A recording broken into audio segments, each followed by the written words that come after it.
Today we'll solve an interesting mathematical Olympiad problem.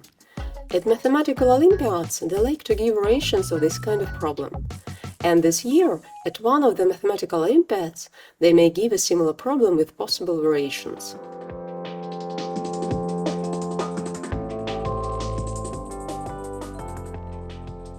In this Olympiad problem, we are asked to find the sum of 2023 fractions, and the fractions are unusual.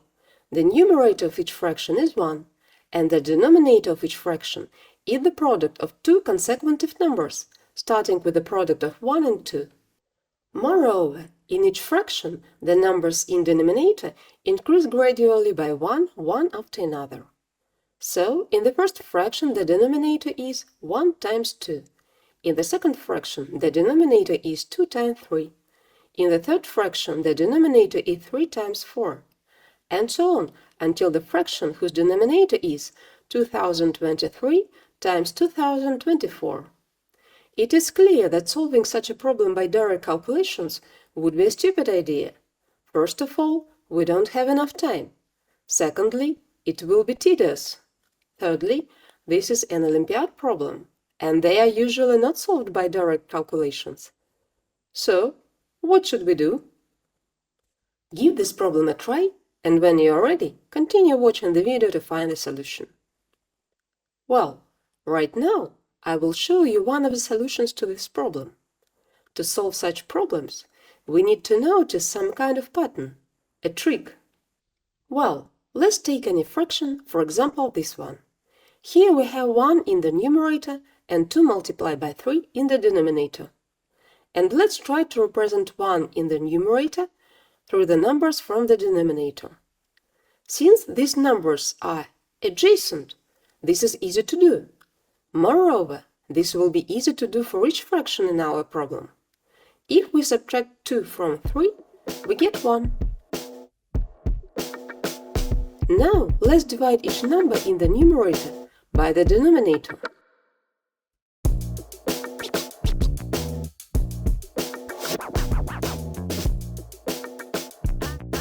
And finally, let's simplify both fractions.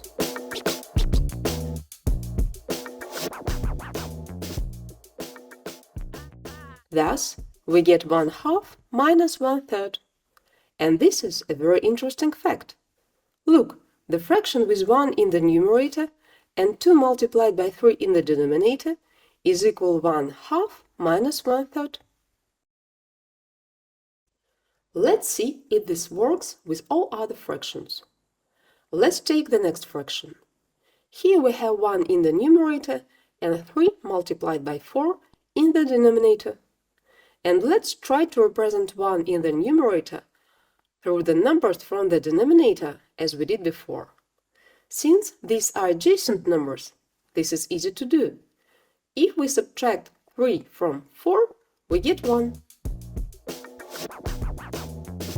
Now let's divide each number in the numerator by the denominator.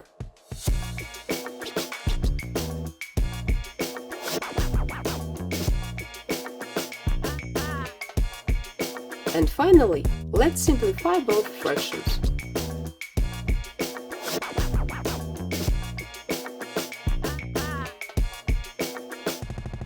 Thus, we get 1/3 minus 1/4. So, the fraction with 1 in the numerator and 3 multiplied by 4 in the denominator is equal to 1/3 minus 1/4. Let's take the last fraction in the problem. Let's check the fraction with 1 in the numerator and 2023 multiplied by 2024 in the denominator. Again, let's try to represent 1 in the numerator through the numbers from the denominator. If we subtract 2023 from 2024, we get 1. Now, let's divide each number in the numerator by the denominator.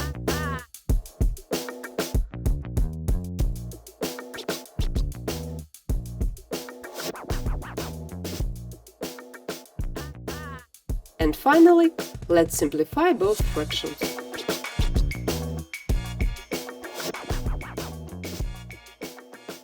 Thus, we get 1 2023rd minus 1 2024th. So, the fraction with 1 in the numerator and 2023 multiplied by 2024 in the denominator is equal to 1 2023rd minus 1 2024th. Thus, we can make the conclusion that we can always present our fractions with 1 in the numerator and n multiplied by n plus 1 in the denominator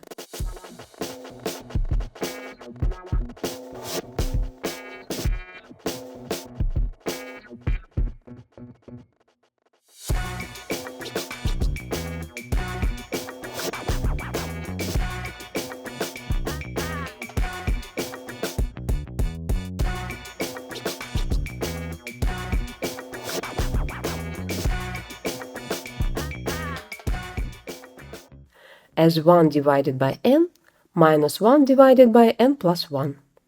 And it's clear that n is greater than 0. Well, if so, let's use this and write each of our fractions in the same way. The first fraction will turn into 1 minus 1/2. The second fraction becomes 1/2 minus 1/3. The third fraction becomes 1/3 minus 1/4. And so on.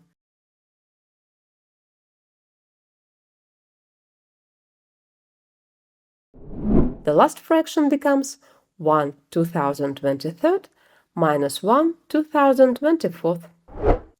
Now we can simplify.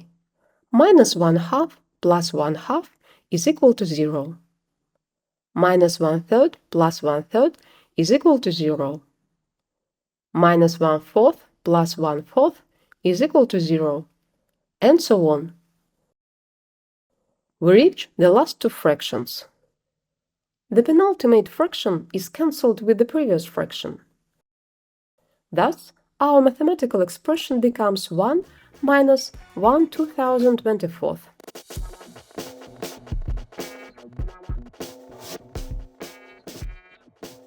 We calculate this mathematical expression and get the final answer, 2023 divided by 2024.